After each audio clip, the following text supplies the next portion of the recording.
के मुखिया यशस्वी मुख्यमंत्री माननीय श्री योगी आदित्यनाथ जी मंचासीन हो चुके हैं।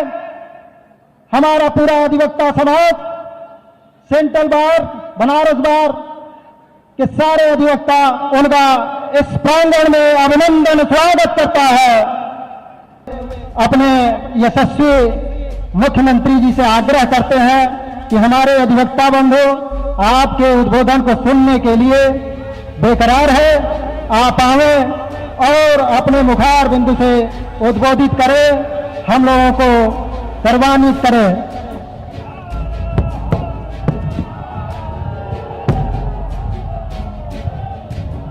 नमः पार्वती पतिये हर हर।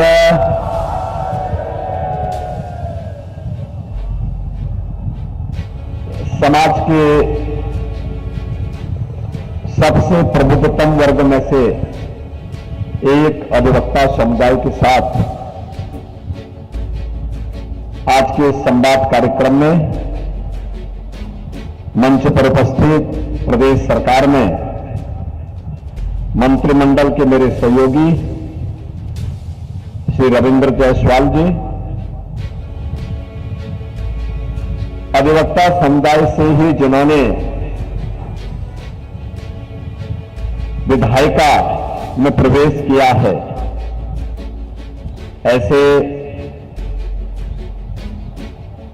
काशी के दक्षिण क्षेत्र से विधायक डॉक्टर नीलकंठ तिवारी जी, काशी विद्यापीठ में अध्यापन से अब जनता की सेवा के लिए समर्पित भाव के साथ कार्य कर रहे पिंडरा के हमारे माननीय विधायक doctor Awadhesh Singh ji, the central bar association Banaras के अध्यक्ष Shri Murlidhar Singh ji, the Banaras bar association के अध्यक्ष Shri Awadhesh Kumar Singh ji, commissionary bar association के अध्यक्ष Shri Ravishankar Tripathi ji, sale tax bar association के अध्यक्ष Shri Pramod Ram Tripathi ji, income tax bar association के अध्यक्ष श्री प्रकाश गुप्ता जी, सदस्य बार काउंसिल उत्तर प्रदेश हरिशंकर सिंह जी, सदस्य बार काउंसिल अरुण कुमार त्रिपाठी जी, सदस्य बार काउंसिल विनोद कुमार पांडे जी, सदस्य बार काउंसिल प्रशांत सिंह अटल जी, मंच पर उपस्थित the central bar association Banaras के महामंत्री Shri Surendranath Pandey ji, the Banaras bar association के महामंत्री कमलेश सिंह यादव जी, और यहां पर आज के अधिवक्ता समुदाय के साथ उपस्थित यहां पर मेरे सभी अधिवक्ता बहनों और भाइयों, ये मेरा सौभाग्य है कि दुनिया की सबसे पवित्र आध्यात्मिक और सांस्कृतिक नगरी काशी के अपने अधिवक्ता समुदाय के आज के इस कार्यक्रम में यहां के सभी बार एसोसिएशन के संयुक्त प्रयास से सेंट्रल बार एसोसिएशन भी है, तो बनारस बार एसोसिएशन भी है, कमिश्नरी bar association, sale tax bar association, income tax bar association, इन सबके संयुक्त प्रयासों से आज मुझे आप सबसे संवाद करने का अवसर प्राप्त हुआ है। संवाद के इस कार्यक्रम में मैं सबसे पहले आप सबको हृदय से धन्यवाद देते हुए आपका हृदय से अभिनंदन करता हूं, स्वागत करता हूं। बहनों और भाइयों, हम सब जानते हैं रूल ऑफ लॉ क्या सबसे पहली शर्त होती है, कानून का राज, सुरक्षा। इस शासन के लिए पहली शर्त है कि कानून का राज हो, और कानून के राज के लिए सुरक्षा सबसे पहली शर्त है। और इसलिए हम एक दूसरे के पूरक हैं। अधिवक्ता समुदाय विधायिका के द्वारा बनाए गए अधिनियम को प्रभावी ढंग से उसको क्रियान्वित करने का काम करता है। और मैं बार बार इस बात को कहता हूं, जब व्यक्ति अपनों से पीड़ित होता है, अपनों से धोखा खाता है, वह भले ही अपने परिवार के सदस्य के कहने पर कहीं हस्ताक्षर न करता हो, लेकिन उसका अधिवक्ता जहां कहीं उसे हस्ताक्षर करा दे वहां हस्ताक्षर करके एक विश्वास व्यक्त करता है। आपकी ये यूनिफॉर्म उस विश्वास की प्रतीक है, आप स्वयं उस विश्वास के प्रतीक है। जब एक पीड़ित आता है और उस पीड़ित को जब आप देखते हैं तो उस पीड़ित को न्याय दिलाने की आपकी प्रतिबद्धता सचमुच अत्यंत अभिनंदनीय है, सराहनीय है। और एक गरीब से लेकर के समाज की किसी भी तबके के व्यक्ति को न्याय दिलाने के लिए आपके प्रयास जो होते हैं उसमें लाखों लोगों को एक नया जीवन उससे प्राप्त होता है। बहनों भाइयों, जब हम लोग आज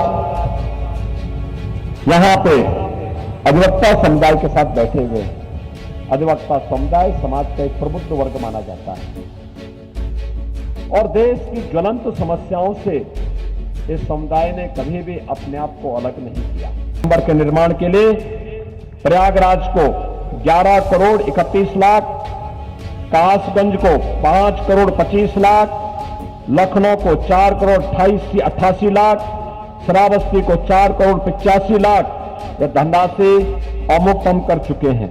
और उच्च न्यायालय में भी हम लोगों ने 10,000 अधिवक्ताओं को बैठने के लिए एक मल्टी लेवल पार्किंग कम एडवोकेट चैम्बर वहां पर बनाने की कार्रवाई प्रारंभ की है। और इसके लिए हम लोगों ने 608 करोड़ रुपए स्वीकृत करके इसको हाईकोर्ट, प्रयागराज हाईकोर्ट में हम लोगों ने इसके लिए स्वीकृत किया है। बहनों और भाइयों, ये सभी कार्य जो प्रदेश के अंदर समयबद्ध तरीके से आगे बढ़ाने की कार्रवाई चली है, मोदी जी ने जो सुशासन की नींव 2014 में रखी थी, उस सुशासन की पहली शर्त होती है रूल ऑफ लॉ, और रूल ऑफ लॉ के लिए आवश्यक है सुरक्षा का एक बेहतर वातावरण। आज उसको प्रदेश के अंदर हम लागू करने के लिए पूरी प्रतिबद्धता के साथ लगे हैं। और आज मैं आप सबके बीच में इसीलिए आया हूं कि आप वैसे भी आपने पहले से तय किया है, आप सभी लोग हमेशा यहां पर देश के लिए, समाज के लिए अपने आप को समर्पित करने वाले समुदाय में से हैं। मोदी जी आपकी प्राथमिकता में है और मोदी जी की प्राथमिकता में आप हैं। इसलिए मैं आपके पास आया हूं आपसे अनुरोध करने के लिए। आजादी की लड़ाई में अधिवक्ता समुदाय ने देश को अपना पूरा समय दिया था, अपनी प्रैक्टिस रोकी थी। उन्होंने कहा था ये बात में नेशन फर्स्ट, और नेशन फर्स्ट के उसी अभियान को लेकर आज मोदी जी चले हैं। एक तरफ नेशन फर्स्ट है, दूसरी तरफ फैमिली फर्स्ट के लोग हैं। बहनों और भाइयों, मैं आप सबसे अपील करूंगा, अब तक 6 चरणों के चुनाव संपन्न हो चुके हैं और 7वें चरण में काशी में भी हम लोगों को अपने मतदान को उपयोग करना है। मैं देख चुका हूं देश के अंदर कश्मीर से कन्याकुमारी तक, कामरूप से कच्छ तक, देश के अलग अलग राज्यों में हमें जाने का अवसर प्राप्त हुआ। और मैं कह सकता हूं 10 वर्ष में मोदी जी ने देश के अंदर जो कायाकल्प की, जो परिवर्तन किया, आज उस परिवर्तन का लाभ हम सबको देखने को मिल रहा है। हम मोदी जी को देश के प्रधानमंत्री के रूप में फिर से देश देखना चाहता है।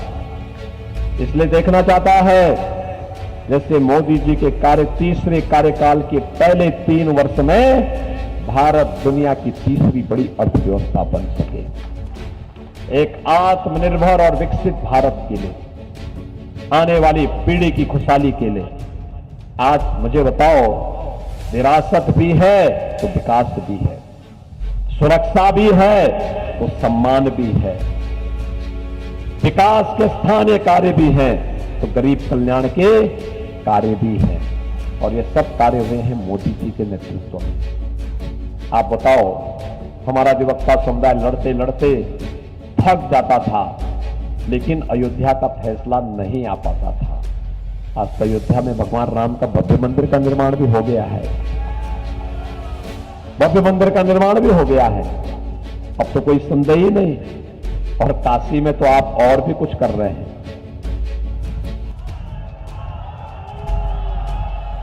और काशी की देखा देखी मथुरा में भी शुरुआत हो चुकी है। ये नए भारत का नया सांस्कृतिक पुनर्जागरण है। गुलामी के अंशों को सर्वथा समाप्त करेंगे और विकसित भारत का निर्माण करेंगे। और विकसित भारत के देश की आवाज के साथ हम सबको जुड़ना होगा। और देश की आवाज है फिर एक बार मोदी सरकार का।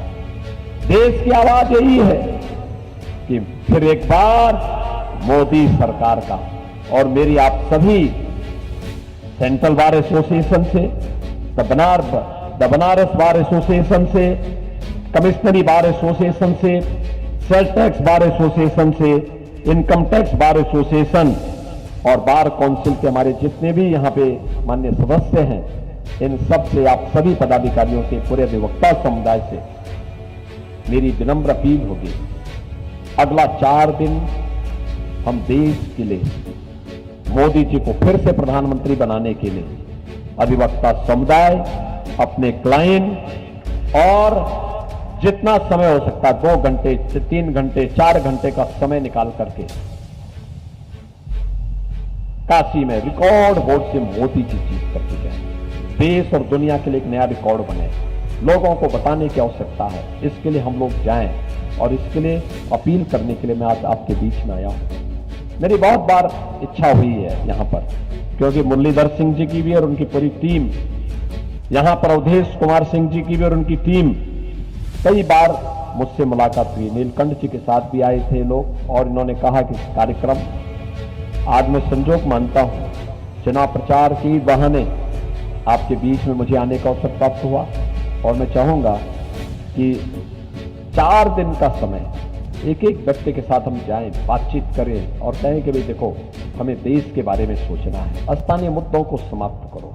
बहुत कुछ काशी में हुआ है, एक नई काशी का दर्शन हो रहा है। काशी आज दुनिया के अंदर धूप मचा रही है। काशी हर व्यक्ति आना चाहता है और काशी की नई कायाकल्प के शिल्पी, एक भारत श्रेष्ठ भारत के शिल्पी मोदी जी को तीसरा कार्यकाल प्रचंड बहुमत के साथ, रिकॉर्ड वोटों के साथ मिले। यह हमारे यहाँ के सभी बार एसोसिएशन के नेतृत्व में यहाँ का अधिवक्ता समुदाय आगे आकर के समर्थन के साथ आगे बढ़ेगा तो एक नई स्थिति पैदा होगी और आजादी के आंदोलन को हम लोग एक बार फिर से पुनर्जीवित कर पाएंगे। मैं एक बार फिर से यहां पर अपने सभी बार एसोसिएशन के पदाधिकारियों का, बार काउंसिल के सभी मेंबर्स का, आप सभी अधिवक्ताओं का हृदय से धन्यवाद ज्ञापित करता हूं और विश्वास व्यक्त करता हूं आप सभी कमल खिलाने के लिए प्राण प्रण से जुटेंगे। इन्हीं शब्दों के साथ मैं अपनी वाणी को बयान देता हूं। धन्यवाद। जय हिंद, जय जय श्री राम। हर हर महादेव। अपने माननीय मुख्यमंत्री जी को हम और पूरा सेंट्रल बार, बनारस बार, इनकम टैक्स, सेल टैक्स, सारे अधिवक्ता, इस काशी क्षेत्र के सारे अधिवक्ता आपको आश्वस्त करते हैं कि आप संतोष कर हमेशा